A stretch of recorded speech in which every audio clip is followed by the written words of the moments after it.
এখন কার্যক্রম নিষিদ্ধ আওয়ামী লীগের তখন ক্ষমতায় প্রবল প্রতাপ নিয়েছিলেন গোপালগঞ্জের বেনজির আহমেদ।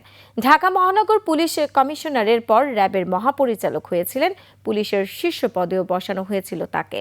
অবৈধভাবে বিপুল সম্পদ গড়ার খবর তখনই উঠেছিল। এক পর্যায়ে যখন তদন্তের উদ্যোগ নেওয়া হয় তখনই দেশ ছাড়েন তিনি সপরিবারে। দীপু শিকদারের report. Lily whipped shea mystic glowing body wash, secret to ultimate glow.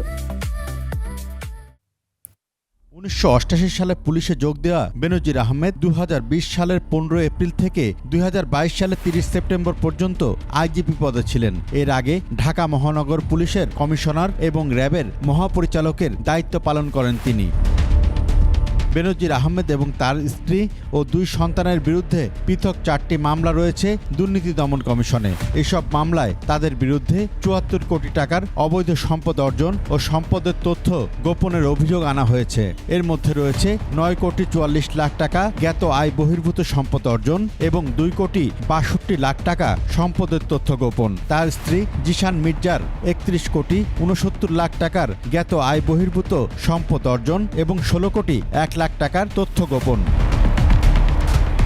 বেনজির আহমেদ ও তার স্ত্রী সন্তানদের নামে ঢাকার গুলশানে 4টি ফ্ল্যাট, 33টি ব্যাংক হিসাব, 19টি প্রতিষ্ঠানের শেয়ার ও 3টি বিও হিসাব এবং 30 লাখ টাকার সঞ্চয়পত্রের সন্ধান পায় দুদক। এসব সম্পদ জব্দ করার আদেশ দেন আদালত।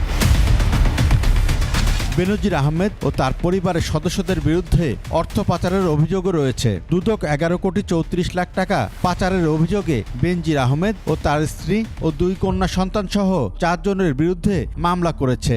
গত বছরের ফেব্রুয়ারিতে দুদক 11 কোটি 34 লাখ 50 হাজার টাকা ঋণের পর কোথাও বিনিয়োগের তথ্য পাওয়া যায়নি। দুদকের অনুসন্ধান শুরু হলে 2024 সালের 4 মে দেশ ছেড়েছিলেন বেনজির আহমেদ।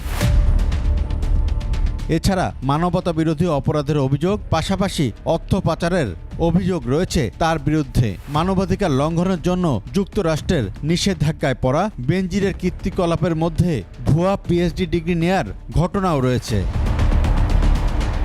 দীপু শিকদার, 21 টেলিভিশন, ঢাকা।